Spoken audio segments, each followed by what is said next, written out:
Assalamualaikum warahmatullahi wabarakatuh. Selamat datang di Pak Guru Dadus Channel dengan topik pemanfaatan akun belajar ID. Kali ini kita akan membahas tentang fitur pengelolaan kinerja yang ada dalam platform Merdeka Mengajar. Nah, bagaimana cara menggunakannya? Silakan simak video ini sampai selesai. Tapi jangan lupa untuk klik subscribe, like, dan share untuk mendapatkan video-video terbaru dari Pak Guru Dadus Channel. Pertama-tama kita buka dulu akun PMM atau aplikasi PMM yang terintegrasi dengan akun belajar ID yang kita miliki. Nah, pada halaman awal atau tampilan awal dari platform Merdeka Mengajar ini yang terbaru ada fitur pengelolaan kinerja. Nah, fitur pengelolaan kinerja ini adalah untuk guru dan kepala sekolah mengisi e-kinerja yang terintegrasi dengan e-kinerja dari BKN. Jadi untuk guru dan kepala sekolah untuk tahun 2024 itu tidak perlu lagi mengisi e-kinerja yang ada di portal e-kinerja BKN, tapi cukup melakukan pengisian kinerja di fitur ini, di fitur pengelolaan kinerja dalam aplikasi PMM. Nah, kita buka. Dan tak kalah penting untuk membuka fitur pengelolaan kinerja di PMM ini disarankan untuk membukanya melalui laptop atau PC ya. Karena kalau kita buka melalui handphone itu tulisannya terlalu kecil sementara banyak hal yang akan kita pilih nantinya. Oke, seperti inilah tampilan dari fitur pengelolaan kinerja. Nah, tapi karena ini akun saya dan saya sudah pernah mengisi, maka yang muncul di sini lanjut rencanakan kinerja. Harusnya ada menu mulai. Jadi saya beralih akun dulu, memakai akun dummy ya. Nah, ini dia akunnya untuk memulai perencanaan kinerja. Jadi di sebelah kanan sini, kalau Bapak Ibu membuka fitur pengelolaan kinerja, di sini akan tampil menu mulai. Nah, kita klik saja. Kita klik mulai. Kemudian cek data diri Anda. Nah, cek data diri, Bapak Ibu guru perhatikan data-data di sini. Kalau misalnya sudah sesuai, langsung klik data sudah sesuai. Tapi kalau misalnya ada yang keliru, Bapak Ibu bisa edit, kemudian melakukan penyesuaian di sini. Kemudian disimpan. Nah, kalau misalnya sudah sesuai, maka langsung saja klik data sudah sesuai. Kemudian klik lagi data sudah benar. Seperti itu. Maka masuklah di perencanaan kinerja. Ada 5 tahap ketika kita melakukan perencanaan kinerja, yaitu praktik pembelajaran, pengembangan kompetensi, tugas tambahan, perilaku kerja, dan rangkuman. Untuk praktik pembelajaran, maka Bapak Ibu guru bisa memilih indikator yang menjadi fokus peningkatan kinerja. Di sini ada 8 indikator, silahkan dipilih, dan biasanya ada yang warna merah atau ada tertulis di atas sini, itu tulisan rekomendasi. Nah, kenapa ada yang tertulis seperti itu? Itu berdasarkan data dari rapor pendidikan satuan pendidikan Bapak Ibu guru. Kalau misalnya ada yang masih merah atau apakah itu literasi atau numerasi atau yang lainnya masih warna merah, maka di sini akan tertulis rekomendasi dan berwarna merah. Maka dipilihlah yang berwarna merah dulu. Nah, walaupun bisa juga memilih yang warna lain, warna hijau atau warna biru atau warna kuning. Tapi disarankan untuk mengisi yang rekomendasi terlebih dahulu untuk meningkatkan yang merah dulu. Nah, misalnya kita pilih penerapan disiplin positif. Oh iya, untuk indikator itu dalam satuan pendidikan Bapak Ibu bisa berbeda-beda setiap guru. Tergantung apa yang ingin difokuskan, apa yang ingin menjadi fokus peningkatan dari Bapak Ibu guru. Kalau seragam juga satu sekolah tidak apa-apa, kalau misalnya berbeda juga tidak apa-apa. Kemudian silakan dipilih, misalnya saya pilih penerapan disiplin positif ya. Kemudian lanjut ke pengembangan kompetensi. Setelah masuk di pengembangan kompetensi, maka kita harus memilih jenis pengembangan yang paling efektif dan berdampak untuk diri kita. Nah, poinnya itu paling tidak atau minimal 32 poin per semester ya. 32 poin per semester untuk memenuhi ekspektasi atasan. Jika kurang, maka misalnya ketika memilih RHK ini kita pilih belum sampai 32 poin. Nah, kita berdiskusi dengan atasan. Atasan di sini adalah kepala sekolah kita untuk berdiskusi kira-kira RHK apa atau rencana hasil kerja apa lagi yang bisa dimasukkan untuk memenuhi ekspektasi atasan. Di RHK ini ada poin-poinnya, ada beberapa rencana yang bisa kita pilih Bapak Ibu, dan sudah ada poinnya juga. Misalnya peningkatan kompetensi melalui peran sebagai partisipan kegiatan seminar, lokakarya, konferensi, simposium, dan atau studi banding lapangan yang diselenggarakan di bidang pendidikan. Nah, yang perlu Bapak Ibu garis bawahi adalah peran. Ibu di situ perannya sebagai apa? Bapak Ibu perannya sebagai apa? Sebagai partisipan atau sebagai penelaah atau sebagai narasumber. Jadi diperhatikan perannya sebagai apa. Jangan sampai Bapak Ibu terfokus pada kegiatannya, tapi di sini lupa bahwa kita sebagai apa. Jangan sampai kita hanya ingin sebagai peserta, kemudian yang kita pilih adalah sebagai narasumber. Nah, itulah yang kadangkala bisa membuat kita keliru dalam menentukan rencana hasil kerja untuk semester yang pertama ini di 2024. Berapa kali Bapak Ibu ingin mengikuti kegiatan seperti ini? Kegiatan seminar sebagai peserta ya. Di sini bisa sampai 8 kegiatan. Nah, kalau misalnya Bapak Ibu memilih 8 kegiatan, maka langsung poinnya 32 karena akan dikali.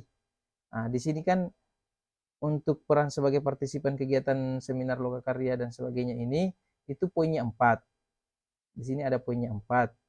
Nah, maka jadi kalau kita pilih satu kegiatan maka poinnya 4. Tapi kalau misalnya kita rencanakan akan ikut kegiatan seminar nanti itu ada 8 kegiatan misalnya 32 poin dikali 4. Maka tercapailah poin minimal 32. Tapi apakah hanya itu saja yang akan kita lakukan? Hanya ikut seminar terus. Akhirnya kelas kita terbengkalai.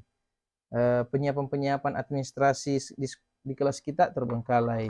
Tugas-tugas anak-anak kita akhirnya karena fokus pada kegiatan-kegiatan, akhirnya untuk memberikan dampak kepada siswa kita akhirnya terbengkalai. Maka disesuaikan saja Bapak Ibu ya. Disesuaikan saja 1 atau 2 kegiatan atau 3 kegiatan. Seperti itu. Misalnya saya pilih 2 kegiatan. Nah, ini masih kurang ini 32, masih kurang 24 poin.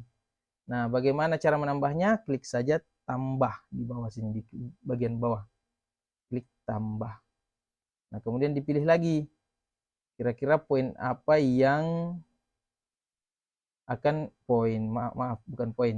Kira-kira fokus apa lagi yang akan kita, kompetensi apa lagi yang akan kita kembangkan. Misalnya, peran sebagai peserta praktik baik yang diselenggarakan oleh komunitas belajar. Nah, kita pilih. Nah, ini kan kegiatan-kegiatan seperti ini kan biasanya dilakukan setelah jam pelajaran ya Bapak Ibu. 4 poin, kita pilih 2 saja. Seperti itu. Selama 6 bulan ini. Jadi sudah ada 16 poin, kurang 16 poin lagi. Kemudian kita tambah lagi. Tambah rencana hasil kerjanya sebagai peserta coaching pengembangan kompetensi guru, kepala sekolah, dan pengawas sekolah. Apakah kita akan menjadi peserta coaching nanti atau peserta mentoring untuk pengembangan kompetensi oleh guru, kepala sekolah, dan pengawas sekolah.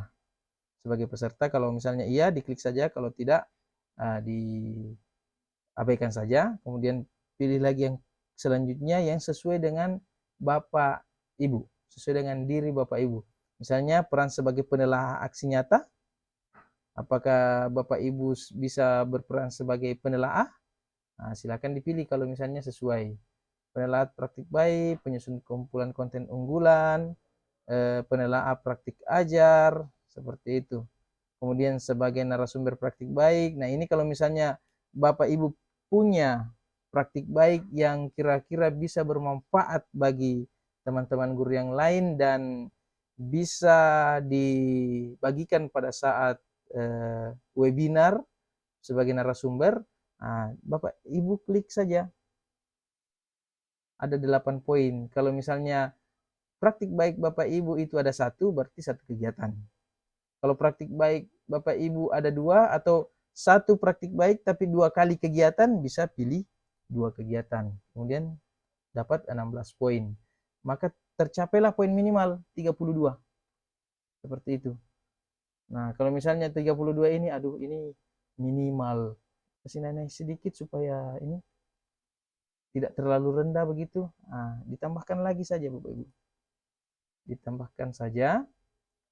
Pilih lagi yang sesuai. Nah, untuk Bapak Ibu yang guru penggerak atau calon guru penggerak angkatan 9, ya, itu bisa langsung pilih ini nih, meningkatnya kompetensi melalui peran sebagai peserta program pelatihan pendidikan jangka pendek. Nah, seperti pendidikan guru penggerak atau pelatihan manajerial kepala sekolah.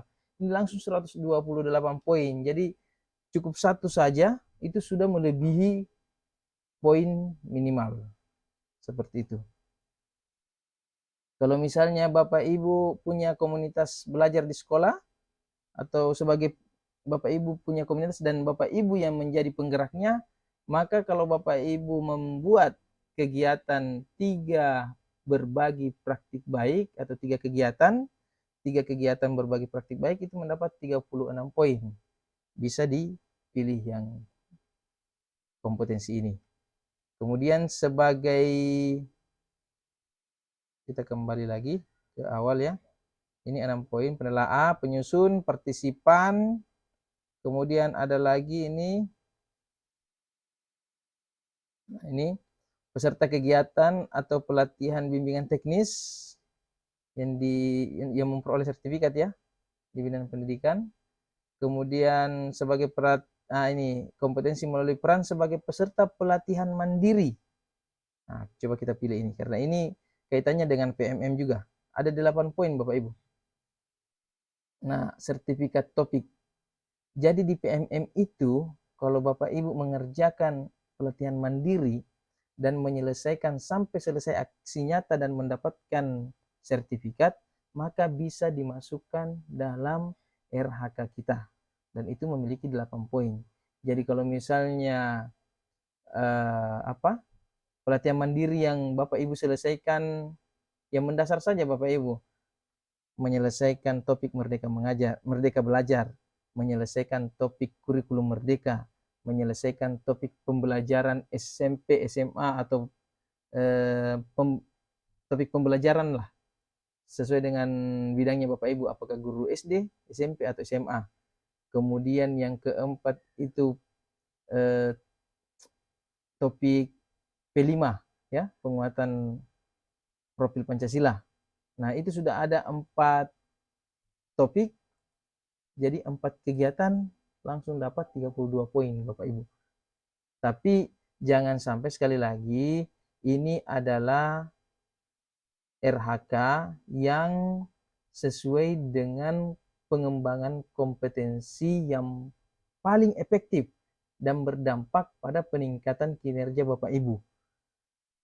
Jadi jangan sampai hanya misalnya ini peningkatan kompetensi melalui peran sebagai partisipan dalam kegiatan seminar, Bapak Ibu hanya ikut saja, kemudian tidak mengambil manfaat di dalamnya, hanya datang, hanya ikut webinar, kemudian tidak mendapatkan hasil dari situ. Walaupun bisa terhitung Bapak Ibu, tapi kita lihat juga di diri kita apakah kita sudah berkembang atau tidak. Jangan sampai orientasi kita hanya poin-poin dan poin saja. Tetapi saya tekankan bahwa poin ini adalah poin yang melihat bahwa bagaimana perkembangan kompetensi yang kita miliki. Apakah semakin berkembang atau hanya sekedar poin saja. Jadi kembali kepada kesadaran Bapak Ibu masing-masing saja ya. Setidaknya ini adalah contoh untuk membuat RHK yang sesuai dengan kompetensi yang kita miliki. Jadi terserah mau pilih yang mana. Seperti itu Bapak Ibu.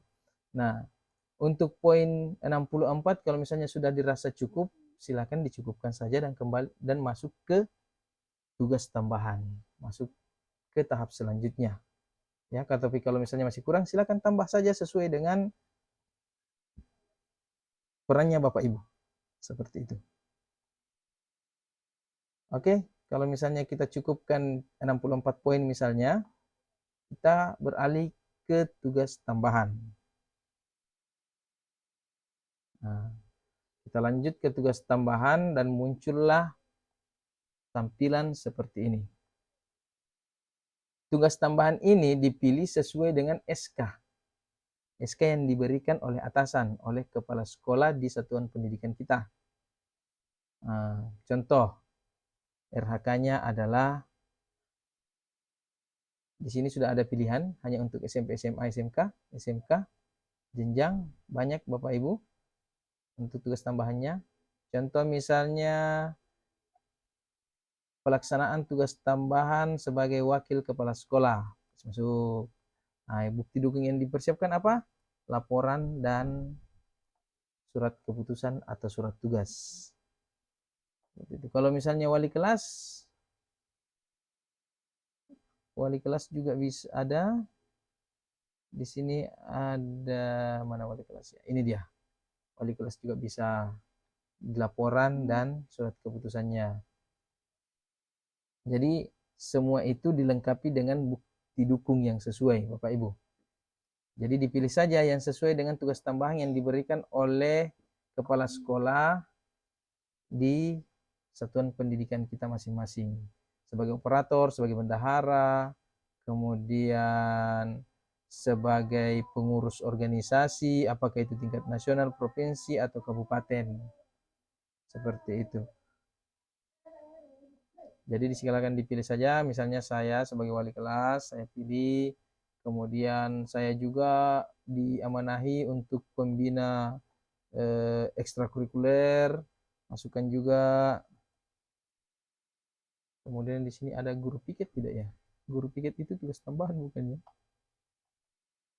Kalau tugas tambahan kita masukkan, kalau tidak, ini ada nih, tugas tambahan sebagai guru piket, kemudian pengurus organisasi di tingkat kabupaten kota, seperti itu. Jadi dimasukkan, yang penting intinya adalah ada bukti dukung dan laporannya, Bapak Ibu.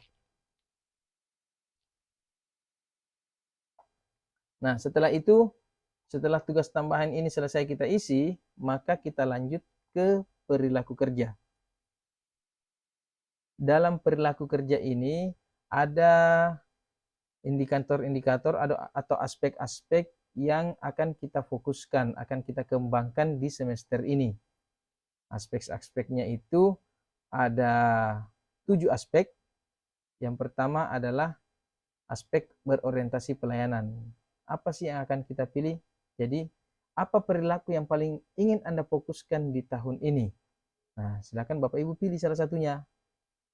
Pilih yang paling Bapak Ibu fokuskan di tahun ini sampai bulan Juni. Misalnya memahami kebutuhan peserta didik. Nah, kemudian bagaimana Anda menerapkan perilaku tersebut dalam kehidupan sehari-hari? Bapak Ibu pilih lagi. Nah, misalnya mengidentifikasi. Jadi dipilih saja yang sesuai Bapak Ibu ya. Ini saya pilih sembarangan saja supaya kita bisa lanjut. Intinya adalah setiap aspek ada pertanyaannya dan apa yang akan kita lakukan rencananya. Apa yang kita rencanakan untuk memenuhi aspek tersebut. Misalnya aspek loyal, kita mau memegang teguh moral dan mematuhi peraturan undang-undang. Kemudian bagaimana caranya? Cara menerapkannya bagaimana? Nah, seperti ini, menyebarkan informasi yang mendukung transformasi atau apa begitu, sesuai dengan pilihan yang ada di sini. Kemudian kalau misalnya sudah selesai, kita lanjut ke rangkuman. Nah, rangkuman di sini adalah untuk melihat apa yang sudah Bapak Ibu isi pada halaman-halaman sebelumnya atau langkah-langkah sebelumnya. Seperti ini. Nah, setelah dicek, kalau misalnya ada yang dilupa, oh ini kalau untuk sebagai narasumber kayaknya saya cuma satu kegiatan, diubah saja. Atau misalnya, oh untuk narasumber ada 3 kegiatan nanti saya rencanakan. Nah, diubah saja. Diubah, kita kembali. Pilih, kemudian ke pengembangan kompetensi. Nah, di sini kita ubah mana narasumber. Nah, ubah menjadi 3 misalnya. Nah, poin yang pertama menjadi 72. Kemudian ke tugas tambahan, kemudian lanjut ke rangkuman lagi. Nah, setelah dicek dan sudah selesai, sudah mantap dengan RHK-nya Bapak Ibu, silakan ajukan. Nah, di sini ada muncul, ajukan perencanaan kinerja ke atasan, ajukan. Nah, klik ajukan. Nah, di sini perencanaan kinerja berhasil diajukan. Untuk tahap selanjutnya diskusi dengan atasan, persetujuan dari atasan, dan lanjut ke kesepakatan lalu laksanakan. Nah, kita sebagai guru kembali ke beranda. Seperti itu. Nah, menunggu persetujuan atasan. Nah, bagaimana atasan atau kepala sekolah? Sini saatnya kita beralih ke akun kepala sekolah. Karena akun guru itu berbeda dengan akun kepala sekolah, Bapak Ibu.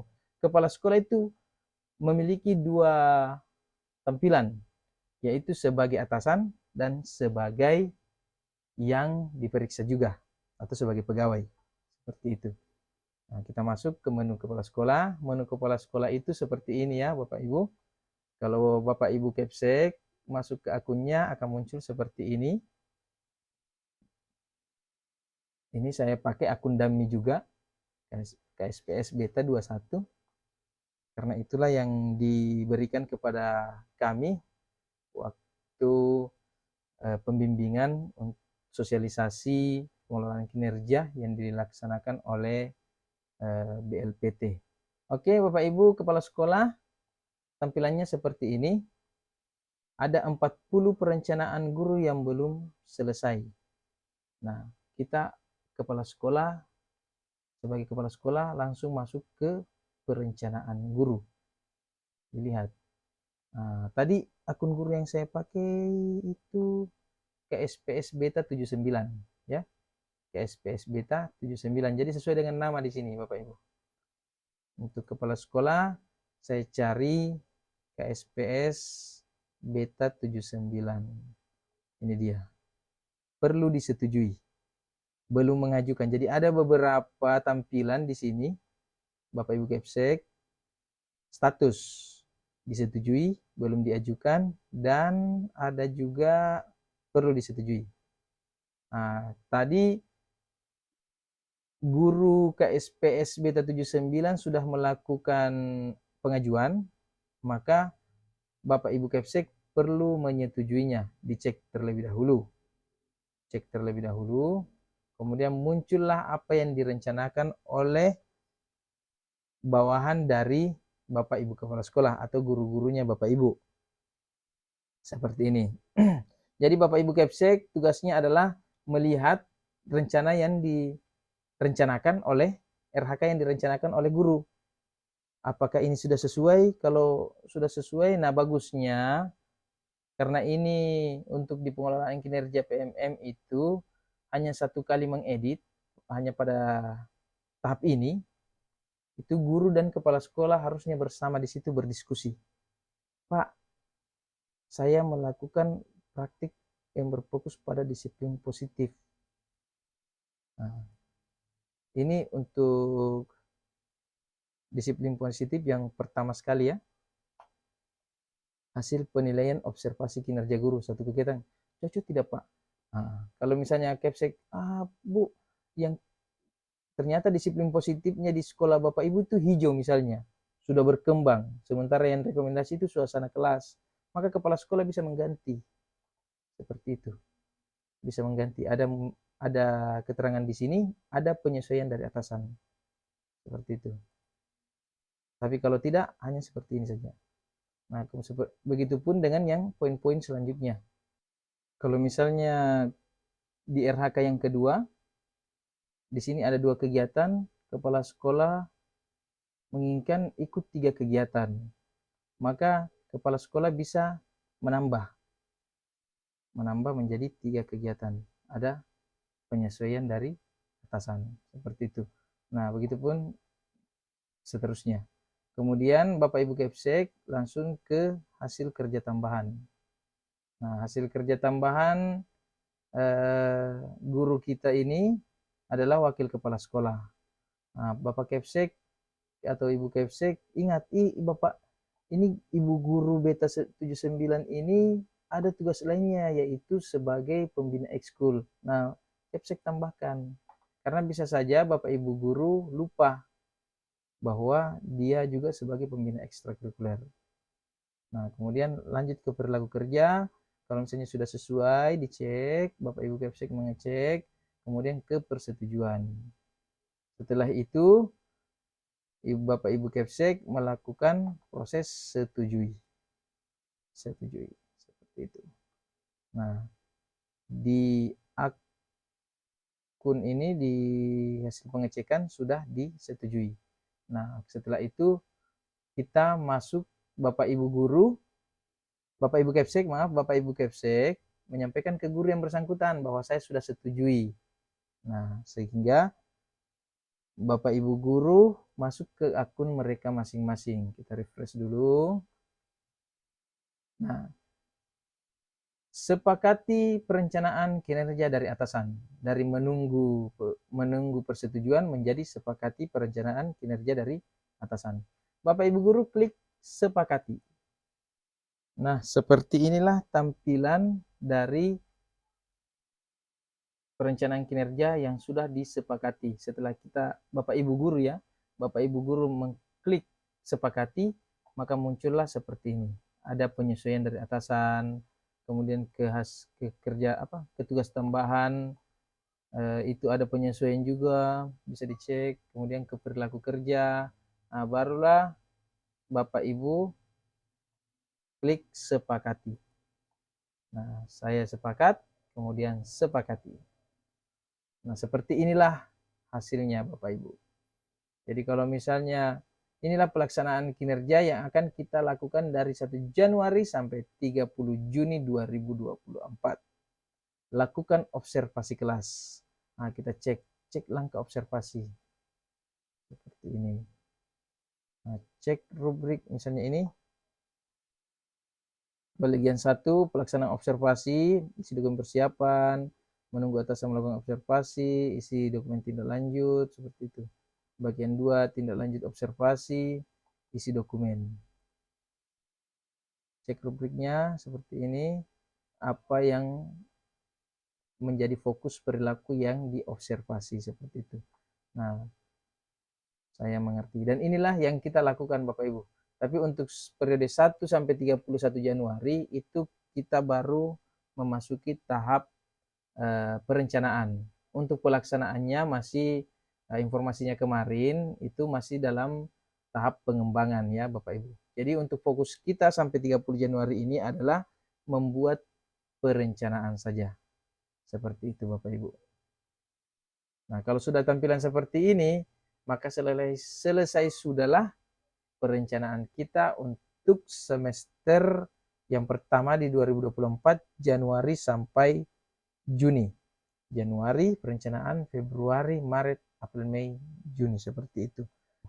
Nah, begitulah cara kerja dari fitur pengelolaan kinerja yang ada dalam platform Merdeka Mengajar atau PMM. Demikian Bapak Ibu, semoga bermanfaat. Jangan lupa like, share, dan subscribe channel ini, Pak Guru Dadus Channel, untuk mendapatkan informasi-informasi terbaru dari kami.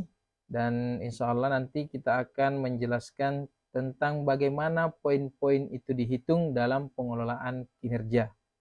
Misalnya perencanaan sebagai partisipan, itu ada 4 poin, itu seperti apa penghitungannya, atau bagaimana bisa kita mendapatkan poin itu. Karena tidak semua yang punya sertifikat itu Bapak Ibu bisa mendapatkan poin 4. Jadi ada ketentuan-ketentuannya. Itu akan kita bahas pada video selanjutnya. Terima kasih. Assalamualaikum warahmatullahi wabarakatuh. Salam dan bahagia.